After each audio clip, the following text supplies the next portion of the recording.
waktu tinggal 1 jam 15 menit. 1 jam 15 menit. Padahal target saya Bapak Ibu itu hari ini harus bisa menyelesaikan 1 aksi nyata. Jadi nanti kita akan bareng-bareng buka PMM sampai aksi nyata. Tapi kalau misalnya nanti waktunya tidak cukup, ya mungkin contoh aksi nyatanya yang kita berikan ke Bapak Ibu semua. Mohon Bapak Ibu bisa dibuka laptopnya, dikonek dengan WiFi yang ada di SMP Negeri 2 Secang, dicari yang sinyalnya ada, mohon bisa diperlihatkan, diuji. Ya, itu untuk dilihat laptopnya dibuka dulu, dikonekkan dengan WiFi yang ada di SMP Negeri 2 Secang. Ada yang pertama SMP Negeri 2 Secang, yang kedua koperasi siswa, yang ketiga dipilih ya, yang dekat dengan area sini ya, yang dekat dengan area lab IPA. Oh iya.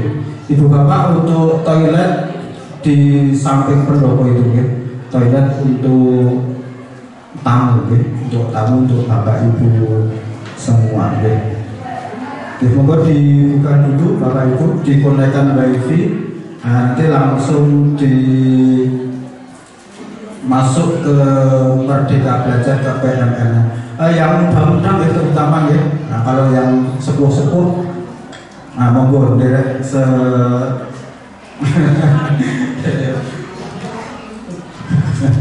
ya maksud saya kalau yang masih sangat masih sangat dekat dengan IT, yang muda-muda biasanya sudah sangat menguasai IT.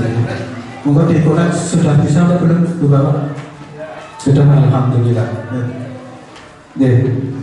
Sambil semua sudah connect nih Bu Bapak ya. Kalau sudah connect silahkan masuk ke PMM pakai Merdeka Belajar ID ya Bapak ya. Ya. Masuk ke materi itu sedikit. Ibu Bapak ya, tadi sudah diperkenalkan ya, nama saya Bapak Nur Jani SPD MPD. Di sekolah ini saya sebagai wakil kepala sekolah Sarpas ya, temannya Pak Parino ya, saya sering WA-WA ya. Terus saya posisinya juga sebagai pengajar praktek guru penggerak Bapak Ibu. Tadi Pak Budi juga cerita saya suka menulis buku. Tulisan saya, penerbit saya di Yogyakarta di LP 2IP Yogyakarta. Mungkin lebih kurang ada 25 judul buku yang sudah diterbitkan dan beredar secara nasional Bapak Ibu. Ya, itu untuk nama saya. Terus lanjut ya, Ibu Bapak. Syarat untuk bisa mengerjakan aksi nyata ya, ini saya yakin Ibu Bapak semua sudah tahu ya. Yang pertama itu materinya dibaca atau videonya ditonton gitu. Setelah itu nanti mengerjakan uji pemahaman. Ini salah tidak apa-apa Bapak Ibu ya. Saat menguji pemahaman tidak harus benar. Terus yang ketiga mengisi refleksi, yaitu dari materi yang sudah kita lihat tadi. Dituliskan refleksinya apa, dan yang terakhir mengerjakan post test. Untuk post test tidak boleh salah, harus betul semua. Makanya nanti pas mengerjakan post test kita bareng-bareng. Nah, angel kuncinya kita berikan. Terus berikutnya, uji ya, dokumen foto yang disiapkan. Ibu Bapak, saya yakin Ibu Bapak semuanya sudah banyak melakukan untuk PMM itu ya.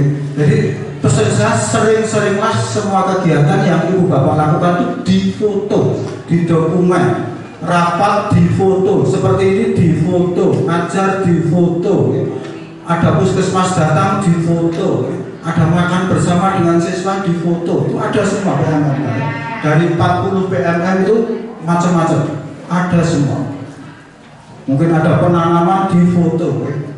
Anak menstruasi dan lebar difoto, peduli pendidikan difoto, semuanya. Mungkin Ibu Bapak memberikan katakanlah peduli siswa, nyamuni bocah di foto, di dokumen ya.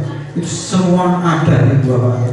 Jadi intinya sering-seringlah mengambil gambar saat kegiatan di sekolah, termasuk rapat-rapat yang ada di sekolah ya. Itu ada PBD ya, ada perencanaan berbasis data di situ ya. Nah, semua foto, semua dokumennya foto. Yang penting rajin mengambil gambar ya. Karena dari 40 itu ada 40 macam gambar yang dibutuhkan. Nah, itu ada dokumen dan lain-lain ya. Terus Bu Puji, ya prosedur mengerjakan aksi nyata ya. Jadi kalau tadi semua sudah didelok IKB, sudah ditonton IKB sampai postes, Ibu Bapak baru bisa mengerjakan aksi nyata. Yang pertama pilih, aksi nyatanya dipilih ya. Pilih aksi nyata. Sebelum Bapak Ibu memilih, rinciannya dibaca, golek sing gampang ya.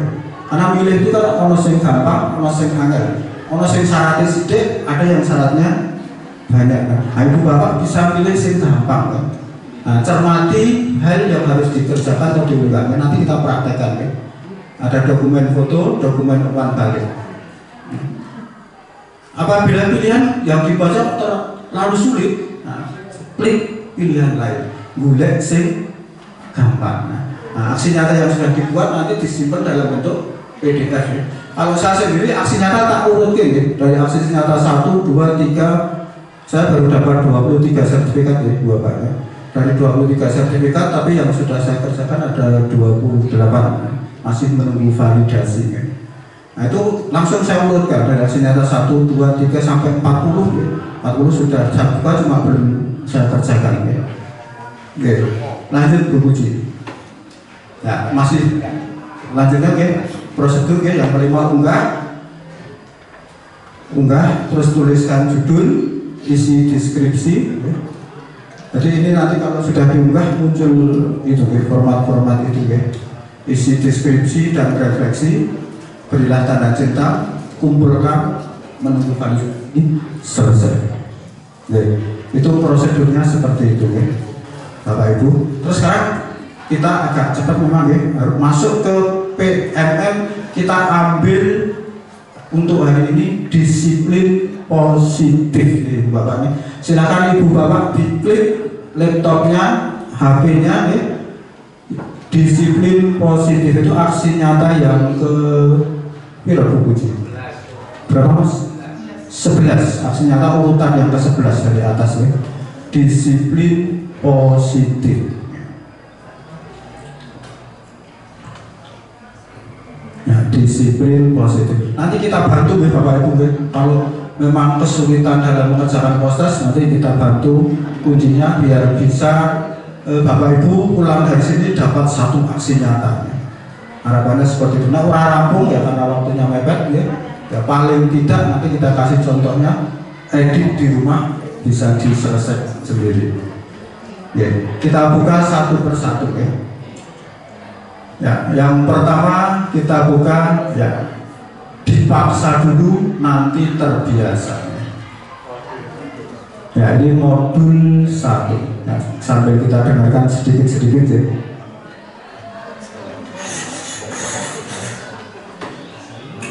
Kalian semua wajib ikut renang. Anak-anak, kalian harus ikut les privat sama ibu ya. Ini kan gampang, masa gitu aja nggak bisa? Pernahkah ibu dan bapak guru waktu kecil dulu mengalami dipaksa untuk melakukan suatu aktivitas? Atau mungkin sebagai guru dan orang tua pernah memaksa anak atau murid kita?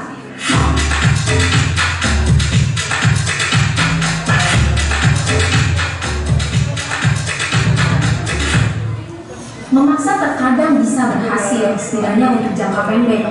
Mungkin anak pada saat itu akan melakukannya karena rasa takut. Namun, ada dampak jangka panjang yang mungkin tidak kita sadari, ibu dan bapak guru.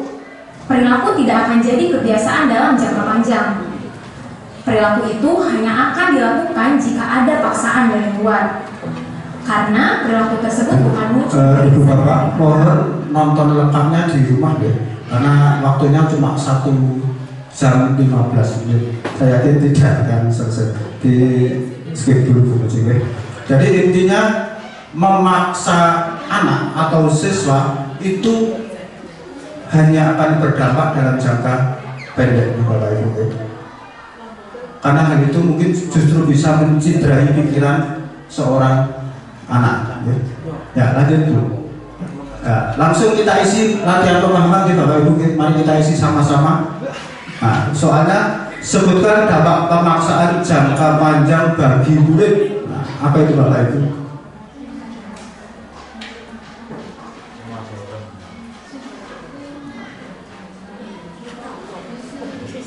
Jawabannya, ayo, kira-kira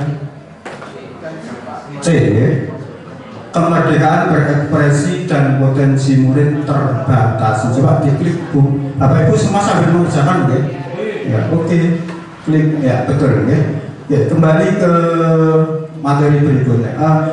Cerita refleksi, ya. Nah, monggo diisi ini Bapak Ibu. Pengalaman apa yang Anda ingat sampai sekarang ketika dipaksa melakukan sesuatu? Ini pengalaman Bapak Ibu sendiri, ya. Monggo diisi sah-sah ini, tidak ada yang salah. Pengalaman apa yang Anda ingat sampai sekarang ketika dipaksa melakukan sesuatu? Nah, jadi kon cacar malah melayu, nah, itu dipaksa kon cacar. Ya. Monggo diisi dulu Bapak Ibu.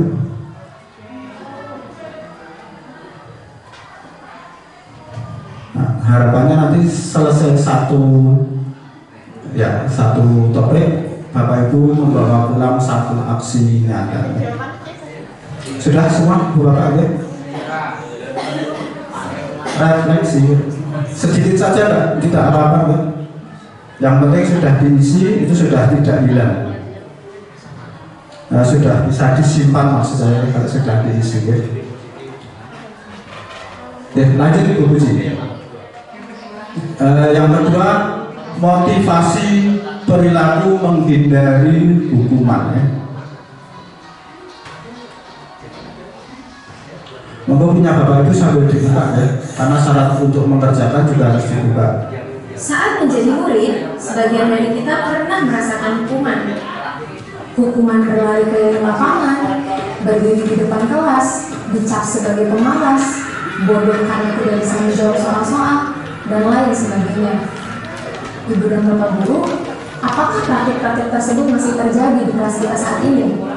Menurut James Wilson dalam bukunya The Moral Sense, menyebutkan bahwa seseorang menunjukkan perilaku tertentu karena dilatar belakangi oleh 3 level motivasi.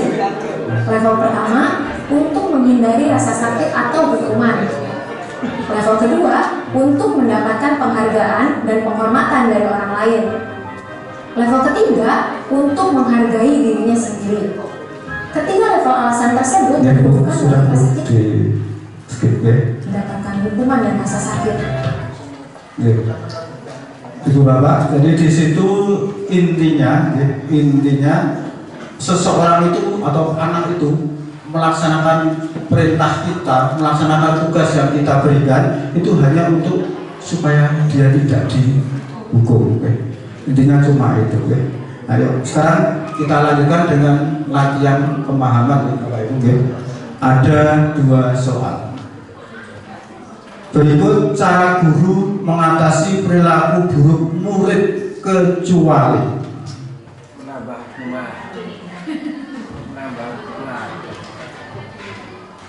Ya, betul Ibu Bapak. Ya, kita lihat di Bu Puji. Ya, betul sekali ya Ibu Bapak. Ya, kita lanjutkan dengan refleksi lagi. Ya.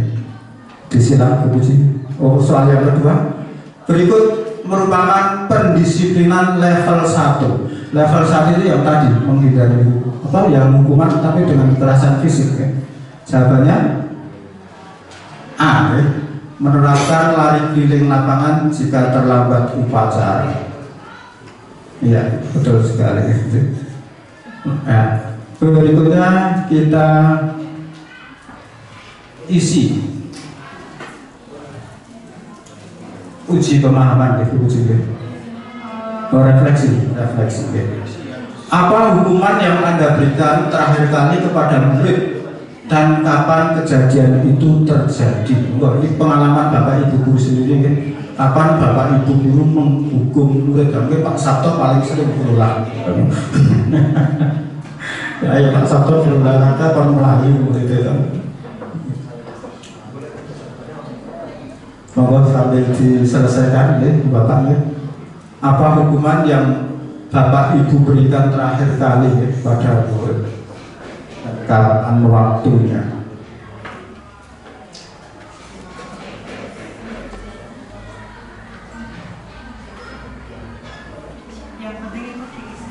Yang penting diisi ya, tidak ada yang salah gitu.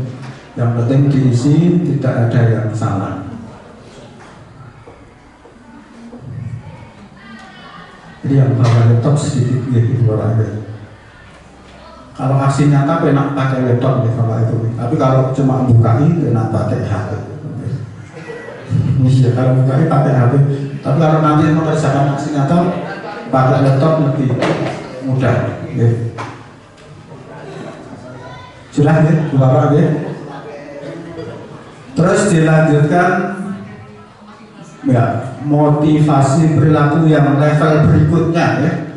Sama-sama motivasi eksternal. Kalau tadi menghindari hukuman, kalau ini untuk mendapatkan hadiah atau pujian. Waktu itu tersebut.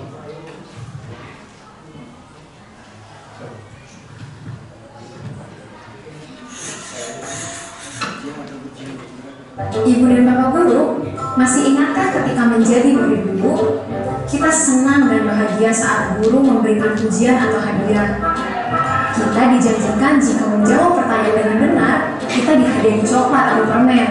Ibu Bapak sambil dibuka ya, Kalau tugas selesai dengan cepat, kita bisa pulang duluan.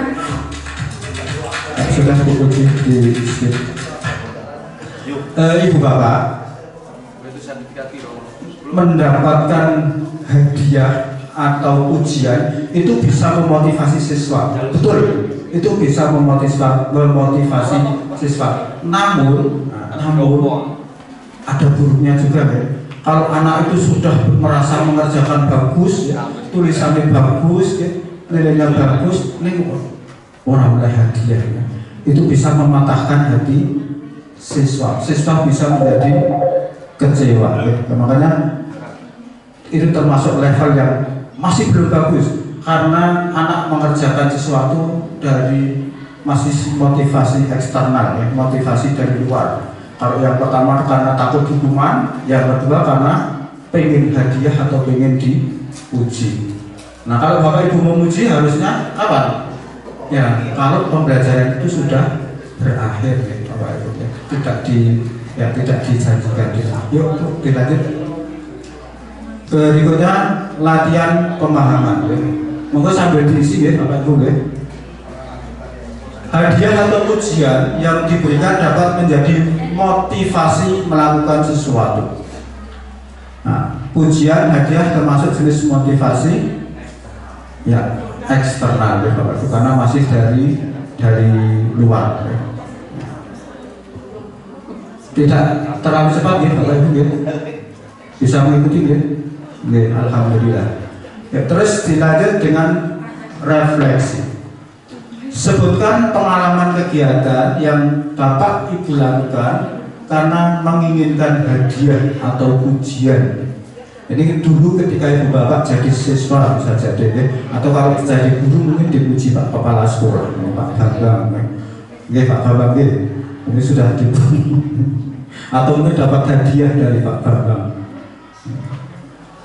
Monggo, sebutkan pengalaman atau kegiatan yang Anda lakukan karena menginginkan hadiah. Monggo diisi, tidak harus ya. Ngomong ini diisi saya ya apa aslinya ya.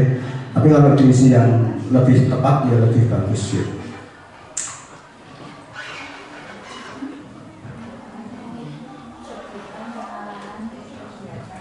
Sebutkan pengalaman kegiatan yang Bapak Ibu lakukan karena menginginkan hadiah.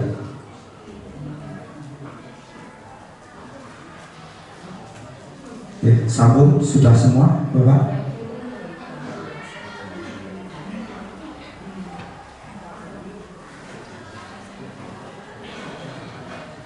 Ini mbak-mbak yang dari Sargini sudah mbak. Yang muda-muda masih cepet ya. Yang tua-tua sudah agak susah nih Pak Umum ya. Jadi lanjut. Terus berikutnya motivasi perilaku menghargai diri, ini yang faktor internal. Ini kita putar sebentar ya. Monggo Bapak Ibu sambil diputar video yang di HP ya supaya terbuka. Ada masanya ketika dulu menjadi murid, kita rajin mengerjakan tugas, belajar dengan tekun sampai larut malam, semangat membaca karena rasa ingin tahu, bahkan berkelompok membuat suatu pertunjukan atau prakarya seni. Kira-kira apa yang saat itu membuat kita begitu semangat belajar?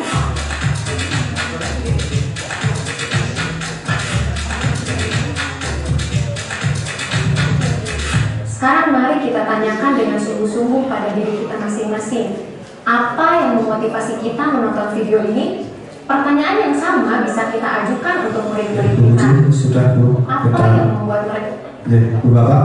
Jadi untuk yang ketiga ini adalah motivasi internal. Jadi anak melakukan kegiatan, melakukan pekerjaan karena dorongan dari dalam diri siswa itu sendiri. Harapannya seperti itu. Ini yang luar biasa ya.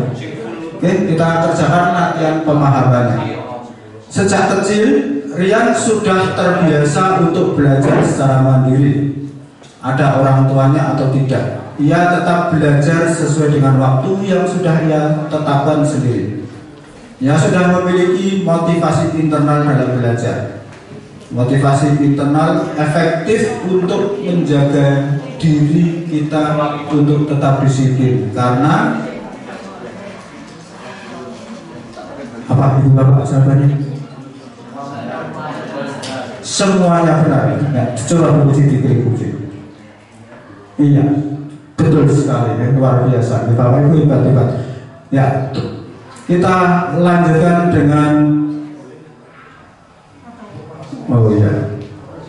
biasa. Ini post test nih Bapak Ibu ya. Post test, kita kerjakan post testnya. Diklik Bu Uji. Wah sudah luar biasa. Diklik kunci jawaban Bu Uji. Nanti Bapak Ibu biar dibukakan kunci jawabannya saja ya. Sudah kita siapkan. Nanti daripada salah bulan balik meneh ya. Post test untuk yang pertama modul 1 disiplin positif. Karena kalau sudah dibuka tidak bisa mengerti. Iya. Jadi kalau kami sudah mengerjakan, kami sudah tidak bisa membuka postas ya Bapak Ibu. Makanya kami tidak bisa menayangkan soal postas karena kami sudah mengerjakan. Nah Bapak Ibu masih bisa membuka. Untuk itu mohon kuncinya kita buka, Ibu Bapak menjawab sesuai soal itu ya. Mungkin soalnya di HP Ibu dibolak-balik ya. Nah, silakan kuncinya seperti itu.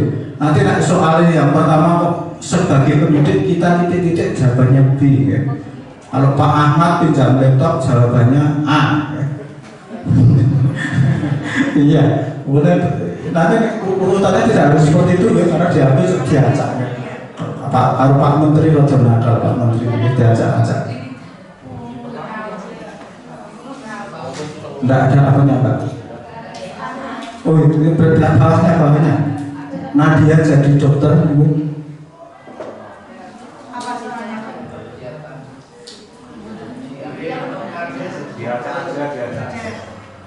Nadia jadi dokter C.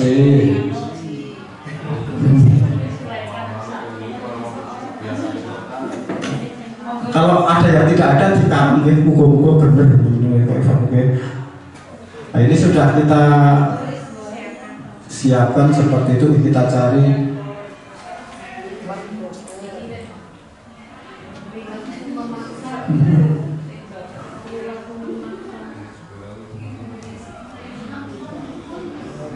Sudah selesai Pak? Sampun? Oh, sudah luar biasa ya. Monggo sampai postes dikasih jempol ya, kalau sudah dapat jempol berarti sudah betul semua ya. Sudah luar biasa. Tapi kan urung jempol ya kon baleni meneh ya. Nah itu harus sampai jempol.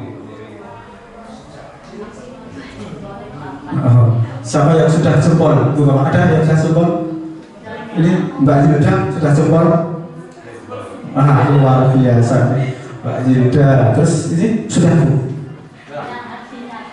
Wah, senjata nanti tunggu, bentar, sip, sudah dibuka. Itu sudah Bu, sudah dapat jempol. Oh, sip. Bu, yang atas Bu diturunkan. Barangkali Ada yang untuk uji jawaban. Soalnya pertanyaannya apa? ada yang belum menemukan jawabannya, biar dibantu Pak Imam. Itu pos tes yang pertama. Tidak ada Pak.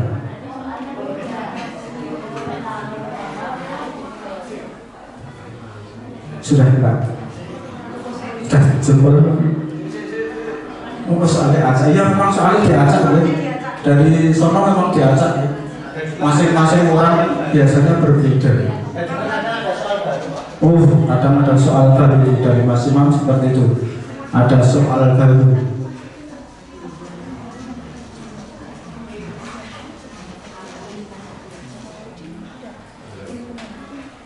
Postasnya dulu ya Pak. Dua postas ini postas satu harus selesai semua masalahnya. Ini baru satu topik. Ini baru satu topik. Topiknya ada Postasnya mau berapa? Postasnya cuma dua kan?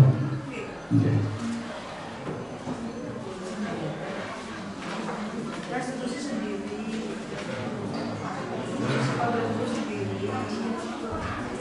Restitusi sendiri gitu. Hukuman restitusi konsekuensi konsumen.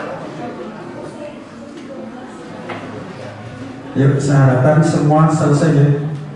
Mas Imam bisa dibantu Mas, kesulitan yang belum dapat jempol sampai ada jempolnya ya.